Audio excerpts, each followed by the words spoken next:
Hi, all. My name is Dr. Meghan Porter. And although I am a doctor, probably not the kind that just sprang to your mind while I said that, I am a lecture professor at IU in the chemistry department, but I have a PhD in chemistry, so that's why I get to use the doctor.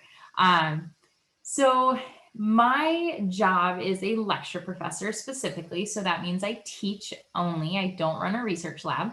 I teach 5 courses a year, so between the fall and spring semesters with optional summer classes, but I always teach 5 between the 2 main semesters. Um, just to kind of orient you a little bit in the university level for sciences specifically, you really have 2 options for academia: lecture faculty or research faculty. So research faculty, at least at IU, it differs a little bit from university to university, but for IU, they teach 1 class a semester and then they run a full research lab. So they have their graduate students and postdocs.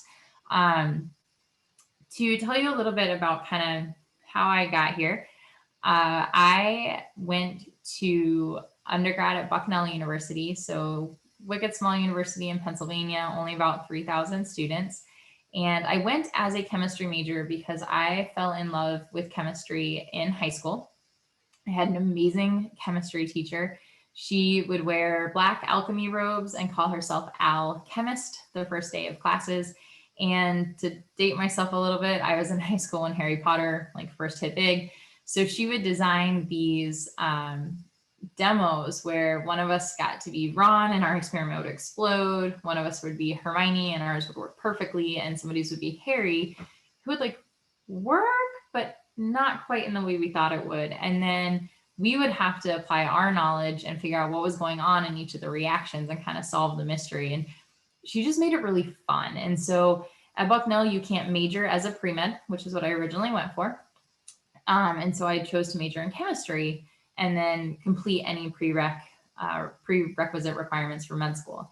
And I learned very early that med school really wasn't something I wanted. When somebody would ask me why, I honestly couldn't give an answer. Or my answer was just kind of like, oh, people told me I was smart and I should go. And I realized I just wasn't passionate about it. But I had to work my way through college. And so one of the jobs I did was a teaching assistant for the chemistry department. And that is where I figured out what I loved to do. I loved working with students. I loved especially working with someone who didn't think they could do it and watching them figure it out. Even if it took a while, I just really enjoyed that. Because of that and my interest in chemistry, one of my professors suggested going to graduate school. So, as a little bit of an aside, if you want to teach at the university level, and I'll speak specifically to chemistry, although it's pretty applicable to most of your hard sciences, um, you have the option between a master's degree and a PhD, so a doctoral degree. And most universities require a doctorate or very much prefer a doctorate. It's much harder, or at least the places you can apply are much more limited if you have a master's degree as the highest level. And for some universities, if you have a master's instead of a PhD, you're going to be really limited to first year classes. And so for some people, they're fine with that. They love teaching them and that's good for them. For others, the idea of teaching the same class over and over and over without the idea of being able to broaden or teach upper level classes really isn't what they want. And so that is something to consider when you're debating on the degree, is the level of the degree you get will limit a little bit or open up a lot the opportunities that you have for a position. So when I went to graduate school, I decided to go for a PhD. And I actually came to Indiana University, so never left.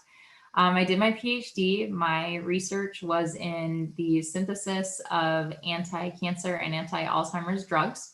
And I realized I loved the subject. I was really interested in what I was doing. I loved telling people about what I was doing, which is teaching. But I really hated being in lab. Hated it. Wasn't my thing. Dreaded it. I did it and I got the degree and I'm really glad I'm done.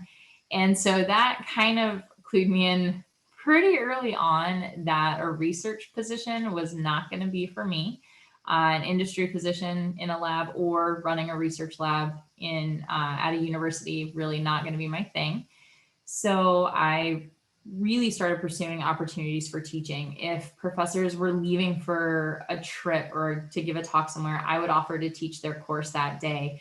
I was a teaching assistant as often as possible. In the classes I was a teaching assistant in, I would ask to teach a couple classes. My last year in my PhD, I had the opportunity to actually teach a class as the instructor, which is not something we usually do. And I loved it.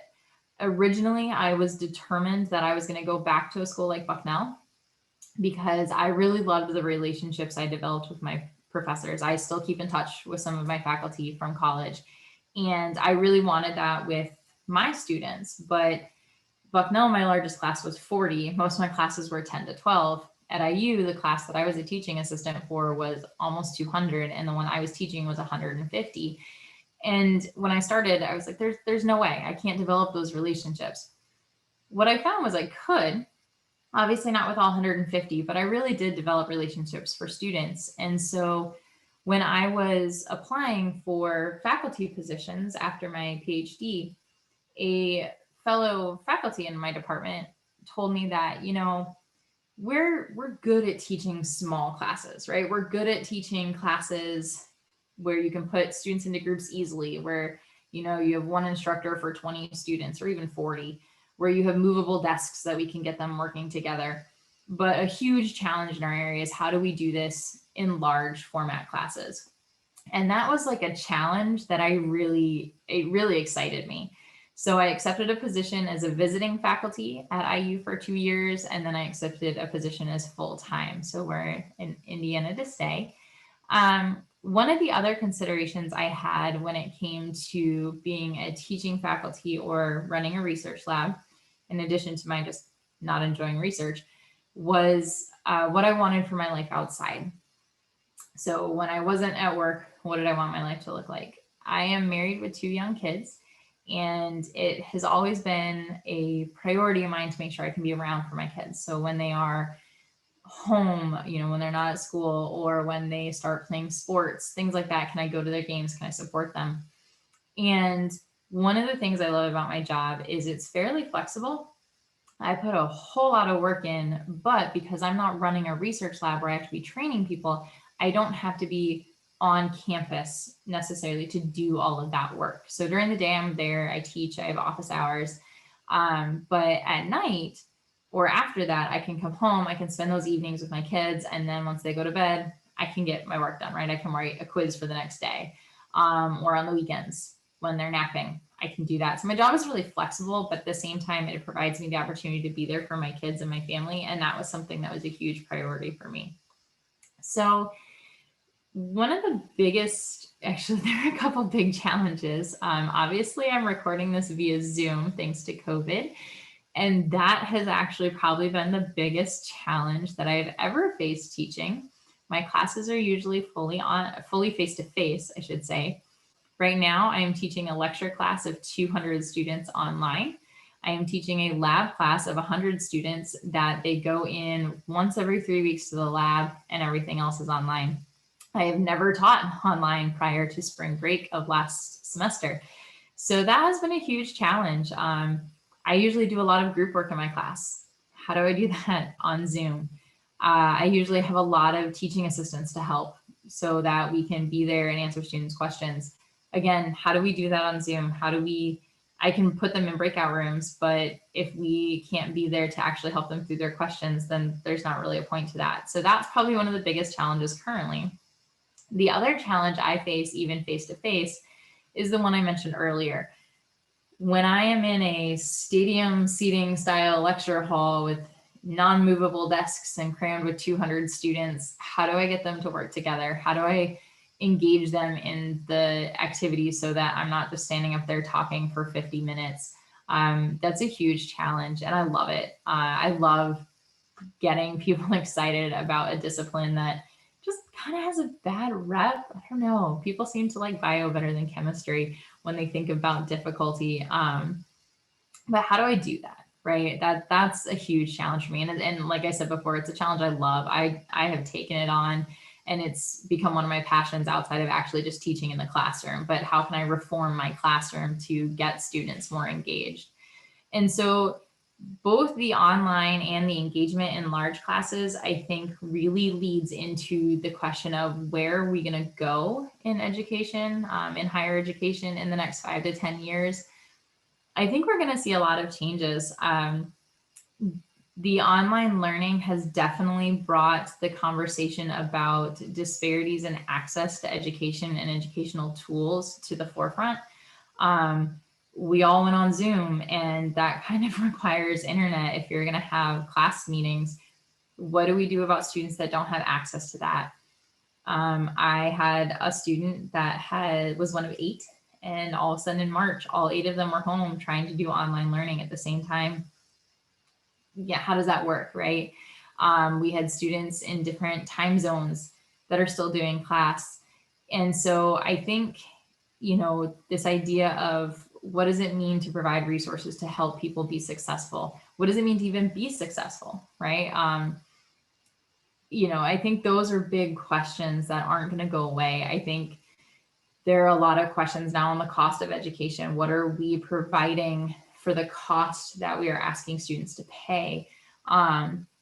Is it worth it? I think is a huge question. And so I think we're going to see some huge changes as we keep going. And I'm really excited about that. So let's see, what are the common misconceptions people have about faculty? I think the biggest misconception I get when I talk to people is that all my college classes must have come easy. I've never struggled in academics, and that is so not true. Or at least in chemistry, people assume I just aced my chemistry classes, and that's not true at all. I didn't even ace the subject area I teach. And I definitely struggled. I think I struggled most in some of my inorganic courses, which is my specialty, because I had professors who wanted to push me, right? Who wanted to challenge us to see what we could do, who didn't just say, here's a list of things to memorize, here's a test on them. But at the same time, them pushing me and developing those skills is what got me to love inorganic chemistry. So some of my hardest classes were the ones that really got me interested in the subject. But I think that's definitely a misconception we run into. And so I really enjoy reminding my students. I think sometimes they're surprised when I'm like, okay, y'all, this was really hard. This is how I think about this, and this is why. Or, man, I couldn't stand that class, and I was really glad that I finished it. Just to show them that we're real people, right? And they can talk to us, and we had struggles too, so we understand what they're going through. And so I think that's probably the biggest misconception we run into. I think one of the things that's helped get me where I am is that I love my students. I love the topic I teach. I obviously find it really interesting.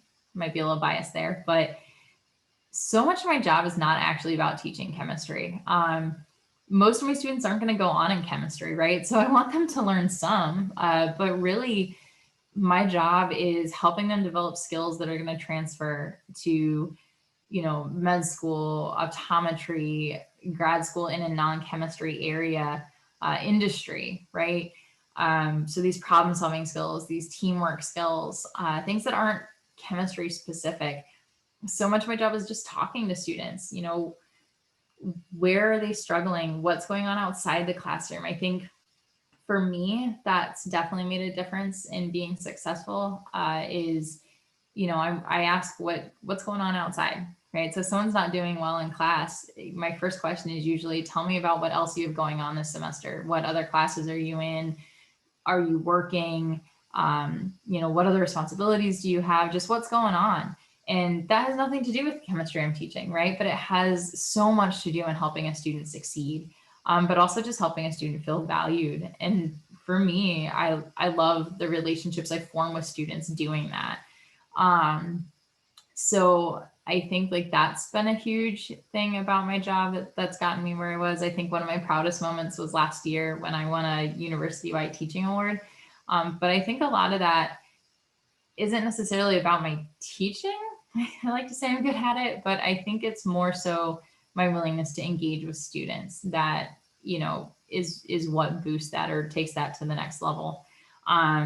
I think the other thing that's really helped me get to where I am is my willingness to reach out and interact with other people, to just say like, hey, I know I'm not the best teacher. I know I don't know this method the best. Anyone have an idea for a way to teach this? Anyone have an idea, to make this better, to help students? Just to realize that I don't know it all, and forming those connections, forming a network of great other faculty, of people that I work with, but I still look up to. I go to their classes and see how they teach. I'm like, man, that's a good technique. I'm gonna steal that. But just forming that support network, I think, has been one of the biggest things that's helped me get to where I am. So hopefully I've taught you a little bit about kind of what I do. I am always interested and more than willing to answer questions. If you have a question about either my specific career choice, or path to get there, but also just general questions about grad school or even undergraduate STEM majoring, especially chemistry, obviously. But I would be happy to speak with any of you about that. You can look me up on the IU Chemistry Department website. So thank you.